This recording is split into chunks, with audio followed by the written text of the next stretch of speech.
पे मेरा आइल्स का एकेडमिक वाला एग्जाम, तो उसकी वजह से मेरा एक क्वेश्चन छूट गया। अगर रीडिंग की बात करें तो उसमें मेरे को थोड़ी प्रॉब्लम आई। So hey guys, this is Gursahib and welcome back to my channel. I hope you all are doing very well. तो यार आज मेरे को जाना है लंदन डाउनटाउन, क्योंकि मेरा आइल्स का एकेडमिक वाला एग्जाम है। तो आज की इस वीडियो में आप लोगों के साथ मैं सारा का सारा अपना एक्सपीरियंस शेयर करूंगा, साथ के साथ एग्जाम के बाद बातें करेंगे कि भाई आइल्स का एग्जाम देने से पहले आपको कौन कौन सी चीज़ें ध्यान में रखनी है, किस तरीके से तैयारी करनी है, क्या क्या टिप्स एंड ट्रिक्स होती हैं। तो ये सारी बातें करेंगे। So without wasting any more time IELTS का एग्जाम देने चलते हैं and let's get started with this video.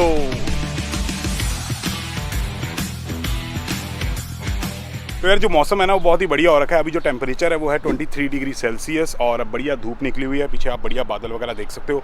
बहुत ही एंडी काम हो रखा है। और आज मैं अपनी लाइफ का तीसरा आइल्स का एग्ज़ाम देने जा रहा हूँ। तो बेसिकली सबसे पहले मैंने अपना आइल्स का एग्ज़ाम दिया था 2017 के एंड में, अपना एकेडमिक वाला, जब मेरे को कनाडा आना था पढ़ने के लिए। फिर मैंने अभी रिसेंटली पिछले ही साल अपना आइल्स का जनरल दिया था अपनी PR के लिए, और फिर से मैं अपना आइल्स का एकेडमिक एग्ज़ाम देने वाला हूँ। और वो किस लिए दे रहा हूँ वो आप नीचे कॉमेंट करके गेस कर सकते हो। और यार कनाडा में जब कोई स्कूल बस रुकती है बच्चों को उतारने के लिए, तो इस तरीके से सारी की सारी गाड़ियाँ वगैरह रुक जाती हैं ताकि बच्चे आराम से अपनी रोड वगैरह क्रॉस कर पाएँ। और अगर ये गाड़ी कोई बस को क्रॉस कर देती है जब तक लाइट जल रही है बस की, तो $2000 का फ़ाइन होता है। तो ये हिसाब किताब होता है कनाडा के अंदर।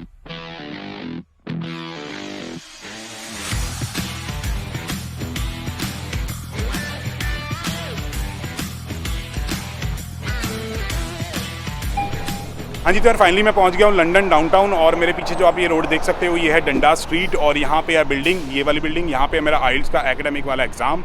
और अभी बज रहे हैं 11:30। तो 12 बजे मेरा स्पीकिंग का एग्ज़ाम है, जो कि 15 या 20 मिनट मैक्सिमम चलेगा। उसके बाद मेरा 1 से 4 है रीडिंग, लिसनिंग और राइटिंग वाला एग्ज़ाम। तो सारा का सारा एक्सपीरियंस आप लोगों के साथ शेयर करूंगा। तो अभी अंदर चलते हैं, अपनी रजिस्ट्रेशन वगैरह कराते हैं और उसके बाद सारी बातें करते हैं। तो यार ये है कोई ILTTS करके ऑर्गेनाइजेशन, जो कि यहाँ लंदन में आइल्स का एग्ज़ाम कंडक्ट कराती है।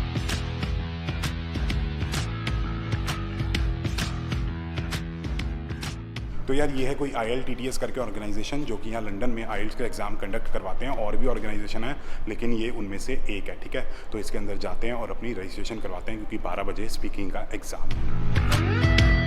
हाँ जी, तो यार रजिस्ट्रेशन वगैरह हो गई है। तो अभी मैं वॉशरूम का बहाना बना के बाहर आया हूँ। तो बेसिकली जैसे ही मैं एग्जामिनेशन सेंटर के अंदर गया तो उन्होंने मेरे को वेटिंग एरिया में बिठा दिया।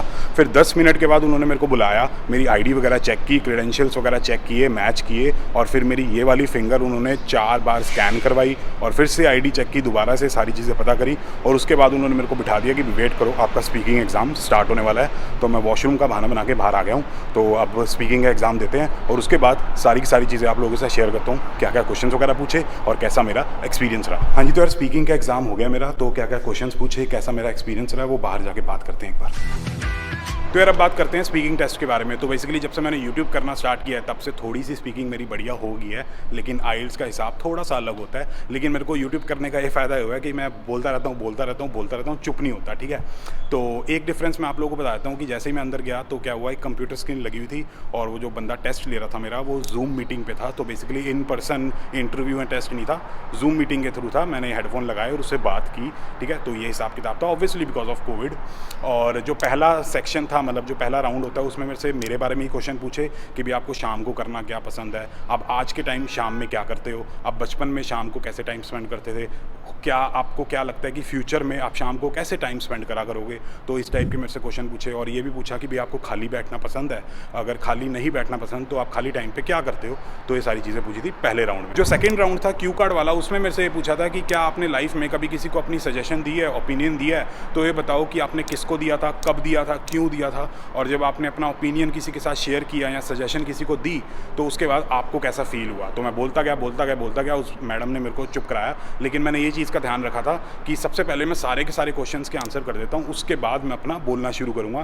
तो मैंने ये बोला कि मैंने अपने भाई को सजेशन दी थी कि भाई तेरे को यूनिवर्सिटी में आना चाहिए पढ़ने, कनाडा में या फिर कॉलेज में। तो मैं बोलता गया और जैसे ही मैंने सारे के सारे क्वेश्चंस को आंसर कर दिया, उसके बाद मैं कॉलेज वर्सेस यूनिवर्सिटी वाली जो मेरी वीडियो है ना, उसमें से टॉपिक उठा के बोलना शुरू हो गया। तो इस तरीके से मैंने आंसर कर दिया, वो मैडम को चुप कराना पड़ा मेरे को। और तीसरे राउंड में आप लोगों को पता ही है कि यार जो क्यू कार्ड में क्वेश्चन पूछा जाता है उसी से रिलेटेड फॉलोअप क्वेश्चंस होते हैं। तो तीसरे राउंड में मेरे से ओपिनियन, सजेशन और थॉट एक्सचेंज से रिलेटेड क्वेश्चंस वगैरह पूछे गए थे।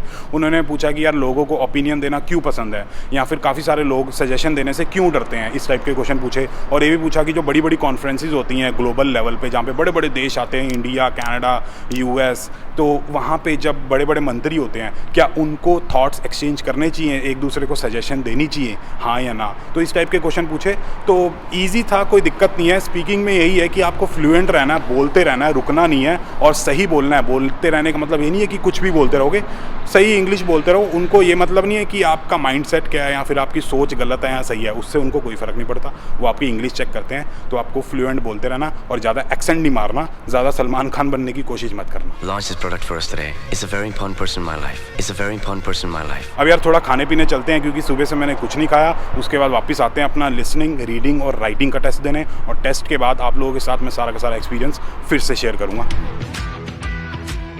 हाँ जी, तो यार पेट पूजा होगी, एकदम काम सेट हो गया है। मैंने यहाँ पे उडुपी डोसा नाम की एक दुकान है, वहाँ से डोसा खा लिया था।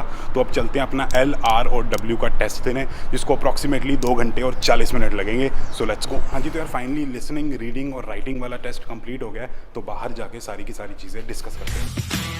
हाँ जी, तो यार सबसे पहले बात करते हैं लिसनिंग टेस्ट के बारे में। तो ये टेस्ट में ऐसा होता है कि यार सेल्फ बेस्ड होता है, इसमें आप तो कुछ नहीं कर सकते, वो चलता रहेगा, बोलता रहेगा, आप आंसर्स लिखते रहोगे, ठीक है। ऐसा तो होता नहीं है कि आपने किसी क्वेश्चन पे ज़्यादा टाइम लगा दिया और प्रॉब्लम होगी, तो ये हिसाब किताब इसमें नहीं होता, ठीक है। तो जो पहला सेक्शन था वो काफ़ी ईजी था, कोई प्रॉब्लम नहीं आई, बड़ी आराम से हो गया। कोई होटल वाला बंदा बोल रहा था और आंसर लिखते जा रहे थे, एड्रेस, फ़ोन नंबर, ऐसी ही चीज़ें थी, आप लोगों को पता ही होगा, ठीक है। और जो सेकेंड सेक्शन था और थर्ड सेक्शन थे, उसमें मल्टीपल चॉइस क्वेश्चन काफ़ी सारे थे। थोड़ी प्रॉब्लम आई, तो कॉन्सेंट्रेशन इज़ द की। अगर आप कॉन्सेंट्रेट करोगे तो MCQ वगैरह कुछ भी हो जाएगा, ठीक है। तो कॉन्सेंट्रेशन से करना है एग्जाम। तो वो मेरे बढ़िया हो गए, 20 के 20 क्वेश्चन, कोई प्रॉब्लम नहीं आई। जो चौथा सेक्शन था उसमें मैंने ओवर कॉन्सेंट्रेट कर दिया, तो उसकी वजह से मेरा एक क्वेश्चन छूट गया। तो 39 में से मार्क्स आएंगे, तो कोई बात नहीं, जितने भी मार्क्स आएंगे मैं आप लोगों के साथ शेयर करूंगा। लेकिन एग्जाम वैसे बढ़िया हुआ लिसनिंग वाला। अब बात करते हैं रीडिंग के बारे में। अब यार अगर रीडिंग की बात करें तो उसमें मेरे को थोड़ी प्रॉब्लम आई, क्योंकि इतने लंबे लंबे पैसेज पढ़ने की आदत तो है नहीं अब, तो काफ़ी दिक्कत आ रही थी। ऊपर से मैं नर्वस भी हो रखा था उस वजह से, तो रीडिंग में मेरे को थोड़ी दिक्कत आई। तो जैसे ही कंप्यूटर स्क्रीन पे मेरा पहला पैसेज मैंने देखा तो थोड़ा सा मैं नर्वस हो गया देख के कि यार इतना लंबा पैसेज और आंसर ढूंढने हैं। तो मैंने पढ़ना शुरू किया पहला पैराग्राफ, तो आंसर कोई मिले ना, कुछ समझ ही ना आए, 5 मिनट निकल गए। तो मैंने क्या किया, मैंने लास्ट पैसेज करना स्टार्ट कर दिया कि मैं यार पहले मुश्किल वाला पैसेज करते हैं, वो ख़त्म कर लेते हैं, उसके बाद आगे आएंगे। तो मैंने लास्ट पैसेज करना शुरू किया, तो 30 मिनट में वो पूरा का पूरा पैसेज सॉल्व हो गया, सारे के सारे आंसर मैंने कर दिए। उसके बाद मैं आया सेकंड पैसेज पे, उस पर मेरे को 15 मिनट लगे, और उसके बाद मैं आया फर्स्ट पैसेज पे, उस पर भी मेरे को 15 मिनट लगे। कोई भी आंसर नहीं छूटा, इनफैक्ट मेरा 5 मिनट पहले ही कंप्लीट हो गया था टेस्ट, तो कोई दिक्कत नहीं आई। तो ये हिसाब किताब था रीडिंग का। और रीडिंग में मेन चीज़ यही है कि अगर आप ढंग से कॉन्सेंट्रेट करोगे, इधर उधर नहीं सोचोगे, ढंग से पैराग्राफ पढ़ोगे, तो आपके सारे के सारे आंसर निकल जाएंगे, ठीक है। सबसे पहले क्वेश्चन पढ़ो, उसके बाद अपना पैसेज पढ़ना स्टार्ट करो। अब यार यहाँ पे रोड क्रॉस करते ही सामने सुंदर सा छोटा सा पार्क था। मैंने सोचा यहाँ पे खड़े होकर बात कर लेते हैं आपसे 2 मिनट राइटिंग के बारे में। तो राइटिंग टेस्ट की अगर बात करूँ तो उसमें आप लोगों को पता ही है कि 1 घंटे का होता है और 2 चीज़ें आती हैं। एक आता है ऐसे और एक आता है वो चार्ट वाला, जिसमें से सारा डेटा निकाल के आप लोगों को लिखना होता है, ठीक है, वो था। तो जो ऐसे था उस पर मैंने 45 मिनट लगाए, और जो टॉपिक था वो ये था कि आजकल जो टेक्नोलॉजिकल एडवांसमेंट बहुत ज़्यादा हो रखी हैं, तो उसकी वजह से लाइफ बहुत कॉम्प्लिकेटेड हो गई है, बहुत कॉम्प्लेक्स हो गई है। तो उसका सोल्यूशन यही है कि आप टेक्नोलॉजी को यूज़ करना बंद कर दो और अपनी सिंपल लिविंग, मतलब सिंपल लाइफ जियो। तो ये टॉपिक था और एग्री डिसएग्री करना था।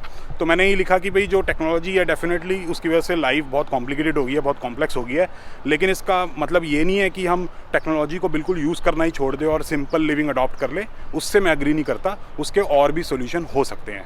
तो पहले पैराग्राफ में तो ऑब्वियसली मैंने वो पैराफ्रेज किया जो उन्होंने दिया हुआ था।